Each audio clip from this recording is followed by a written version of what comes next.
The 78th session of the United Nations General Assembly is well underway, and the first day of the high-level general debate that features global leaders begins tomorrow. That is Tuesday, September 19th, over in New York. So what issues look to dominate the UN general debate this year? What message is President Yoon Suk Yeol set to share during his speech? And what is the importance of this year's UN Assembly amid the absences of several leaders? Welcome to Issues and Insiders. We start the work week with a preview of the upcoming United Nations General Debate, during which President Yoon Suk Yeol and his global counterparts shed light on various challenges facing the world. For more on this, I have Kwon Soa here in the studio with me. Soa, it's good to have you here. Hello, Sunny. I also have Nike Ching at the Voice of America joining us virtually. Nike, it's an absolute pleasure. Pleasure here. Right, so let's just start off then with some basic information about the United Nations General Assembly. What is it, and what are some of its past notable achievements? Sure. The UN General Assembly is an annual gathering where all 193 members of the United Nations are represented. It is also the only UN body in which all members have equal representation.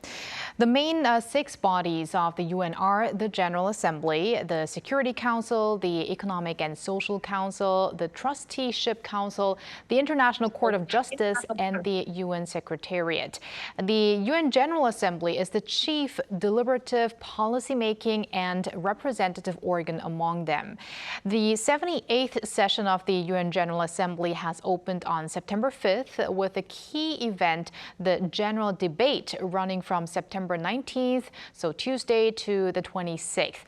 And that is the period when all of the heads of state make a trip to the UN headquarters in New York to make speeches watched by the world, and where they address issues of important matters like peace and security.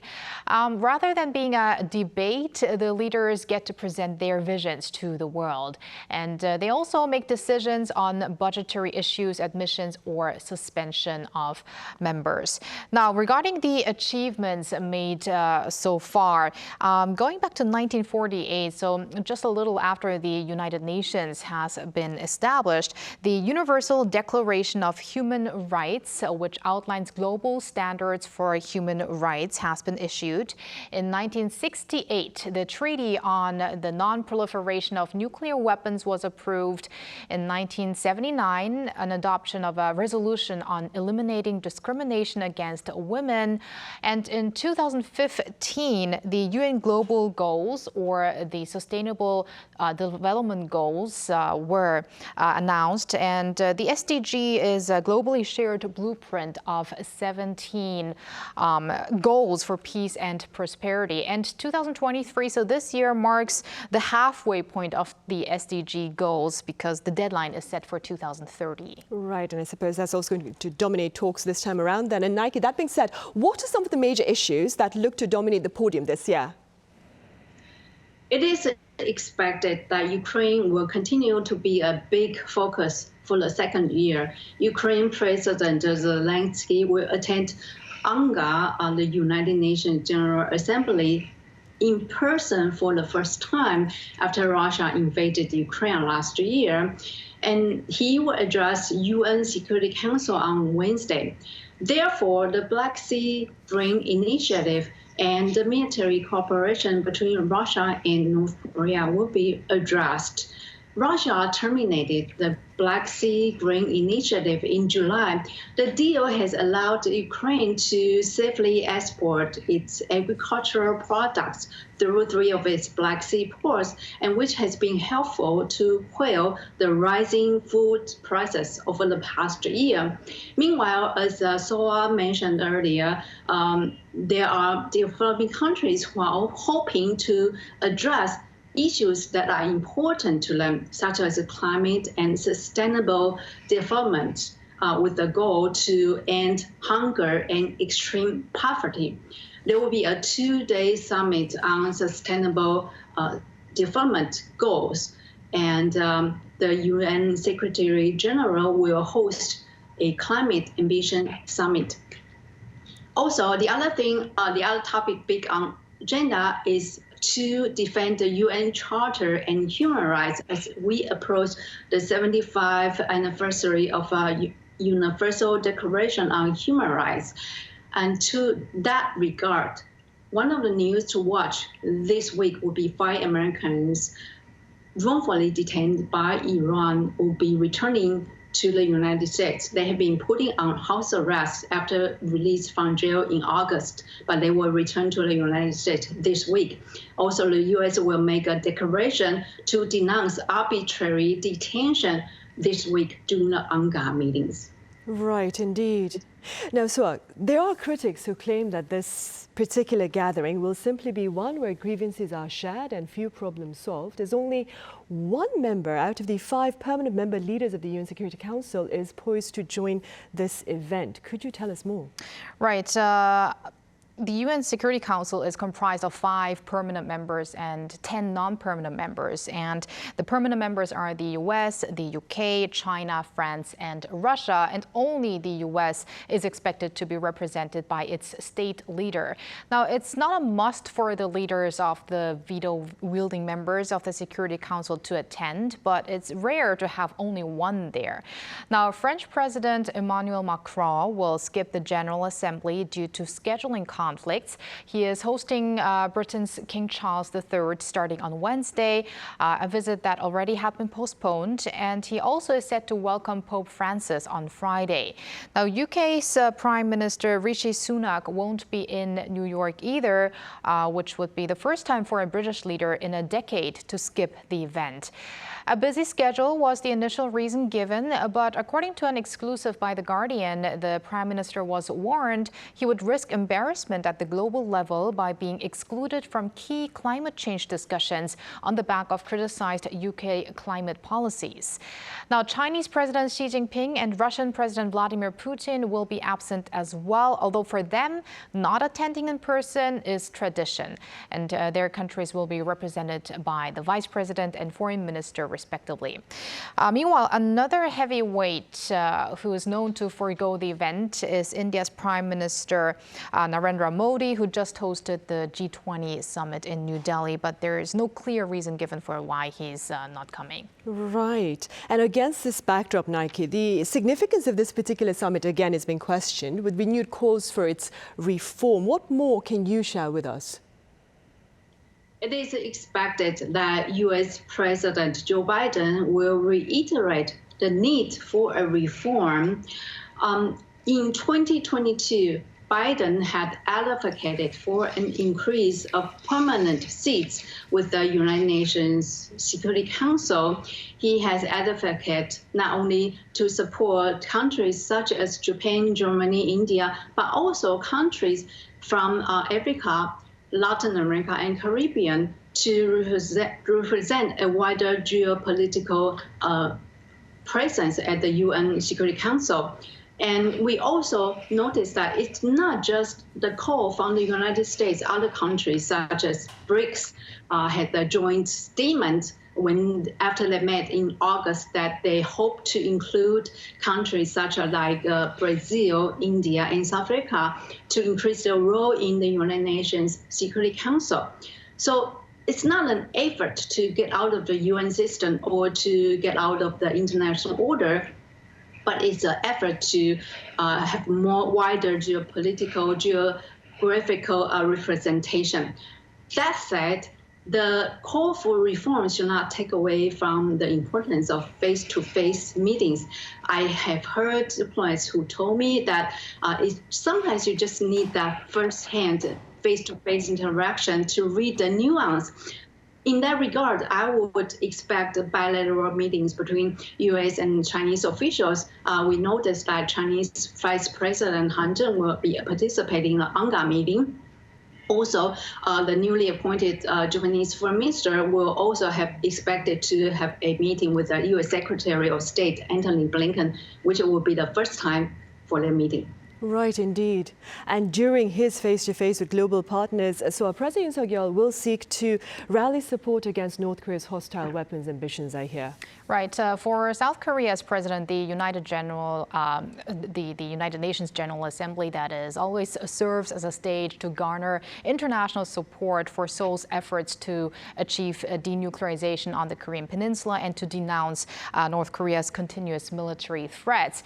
Depending on which administration is in place and also how inter-Korean relations are, the tone regarding the latter can vary. Now, this time, there's another factor that'll be addressed. It's North Korea and Russia's apparent plans of arms cooperation. North Korean leader Kim Jong-un just wrapped up his 6-day visit to Russia on Sunday, including his long travels. It's 8 or 9 days, where the two have shown potential for an arms deal. It's widely believed that Moscow is seeking munitions from Pyongyang that Russia needs in its war in Ukraine, and that North Korea, in exchange, would receive weapons technology from Russia, which would advance the North Korean regime's nuclear ambitions. This, a concern not only for South Korea but the global community, is expected to be addressed by President Yoon Suk Yeol when he speaks at the General Assembly on Wednesday local time. He's likely to have a message of warning to North Korea and demonstrate to the other UN members that Seoul will play a responsible role in regards to security matters that need international solidarity, like North Korea's nuclear ambitions and Russia's war in Ukraine, especially as South Korea takes on the role as a non-permanent member of the UNSC from 2024 to 2025. And also earlier this month at the ASEAN-related meetings in Indonesia, President Yoon took the East Asia Summit as an opportunity to call on the need for all UN member states to abide by UN Security Council resolutions, and also highlighted the heavy responsibility of the permanent members in regards to that, probably a message towards Russia. Right, indeed. And talking about messages, Nike, what can you share with us about President Joe Biden's upcoming speech at the UN General Debate, amid fears, of course, about a possible arms deal between North Korea and Russia? It is fair to say that the U.S. will press for more action with regard to North Korea's violation of international law. White House National Security Advisor Jake Sullivan has hinted that a few days ago that he also met with the National Security Advisor from South Korea and Japan after the meetings between the North Korean leader and Russian leader. And we noticed that the U.S. believes that the talks between North Korea and Russia for North Korea to provide weapons to Russia to be used in its war against Ukraine have been actively advancing even before the meeting between Mr. Kim and the Russian President Putin. We noticed that last week the United States imposed sanctions on over 150 entities and individuals related to Russia's war in Ukraine. Among them is an individual affiliated with the Wagner Group who are involved in shipping munitions from North Korea to Russia. Also, this week is the 20th anniversary of North Korean Freedom Week. We noticed that the U.S. State Department has issued a statement over the weekend to express its support for human rights in North Korea. U.S. and UN officials have also voiced their concern that North Korea is using the forced labor to fund its illegal activities for its development of nuclear and ballistic missile programs. Right, and against the backdrop of new sanctions by the Biden administration, so what countermeasures has Seoul vowed to take in the event of an arms deal between Pyongyang and Moscow? In the latest response regarding that issue, President Yoon said the international community would unite more tightly in the case North Korea and Russia cooperate on the military front. In a written response to the Associated Press before departing to New York, President Yoon warned Pyongyang and Moscow's moves, saying military cooperation between those two is, quote, illegal and unjust as it contravenes UN Security Council resolutions and various other international sanctions.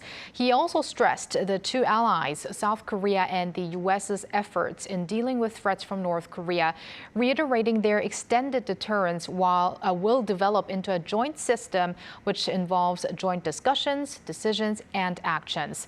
Trilateral response against potential arms transfers between North Korea and Russia is also in discussion, according to South Korea's presidential office, as Seoul, Washington, and Tokyo have agreed to bolster security cooperation during their three-way talks at Camp David last month. President Yoon also had a strong message directed at North Korea, warning any nuclear attack by North Korea will be met with a, quote, swift, overwhelming, and decisive response that will bring about the end of the regime. Last week, a senior official at Seoul's presidential office also told local media that South Korea has been aware for a long time that weapons provided by North Korea have been used in Russia's war in Ukraine. The South Korean National Security Council, which held a meeting on the Kim Jong-un and Vladimir Putin meeting, also warned that Pyongyang and Moscow will pay the price if they get involved in any acts that violate UNSC resolutions and pose threat to security. Right. Moving forward, Nike, President Biden is poised to host quite a number of separate summits on the sidelines of the UN General Assembly this year. Could you tell us a bit about them, including their significance, especially in light of the current geopolitical tensions? Ukraine President Zelensky will attend the United Nations General Assembly in person, and also he will brief the UN Security Council on Wednesday. This will be a great opportunity for him to appeal for international support, but he's also walking a fine diplomatic line, according to analysts. We notice there are still deep geopolitical division as some countries that maintain traditional ties with Russia refrain from publicly and explicitly condemning Russia. Also, there are also other countries who are developing countries, especially, who are not comfortable with defaulting so much money to Ukraine, as those countries are facing their own problems like economy and inflation, so on and so forth. While there's a potential for diplomatic drama on the room, because on Wednesday, if Russia's Foreign Minister Lavrov sit in the same room with Zelensky, it will be a short time, that according to an analyst. Another highly expected summit besides Ukraine is the U.S. President Joe Biden's meeting with leaders from 5 Central Asian countries. The United States officials said that this is the first time Biden held such a high-level summit with Central Asian leaders during the UNGA meetings. However, it's not against aim to counter a particular country. It's to strengthen relations between the U.S. and this region. So it's nothing to do with the U.S. officials said that it's nothing to do with competing with China. In other bilateral high-level meetings are U.S. President Joe Biden's meeting with Brazil President Lula. We noticed that Brazil is one of the BRICS countries that call for a UN reform. Finally, on Wednesday also, U.S. President Joe Biden will sit down with Prime Minister Benjamin Netanyahu from Israel to talk about a range of regional and security issues and shared democratic values. We noticed that the U.S. has voiced its disapproval of some of the hardline policies by Netanyahu's government, including the overhaul judicial plan, which critiques that is a danger, a risk to its democracy. Right. And staying with bilateral summits, so President Yoon, for his part, also has a long lineup of one-on-ones on the sideline of the UN gathering, right? Yes, at least 30 bilateral summits are up for the president, and it could be a maximum of 50 even during his less than a week or so trip. And it's expected to be an unprecedented diplomatic trip with a little more than 2 months left until the vote for the host of the 2030 World Expo. So it's seen as the president's final push to the international community to make Busan become from that host. So President Yoon, upon arrival in New York Monday, will start his bilateral meetings right away. And Yoon aims to promote the Busan Expo from every possible angle during the UN General Assembly. President Yoon earlier had said the reason for why he is traveling around the world for summit diplomacy is to eventually expand Korean companies in the global market and create jobs for the Korean people. So he's going to do his role as the #1 salesman, as he dubs himself. Right, indeed. Nike, the theme of the UN General Assembly this year is, and I quote, rebuilding trust and reigniting global solidarity. Simply speaking, Nike, how close do you suppose is the world to achieving this particular goal? From the perspective of a journalist, I would say it is still challenging as the war on Ukraine is still going on and there is still deep geopolitical division.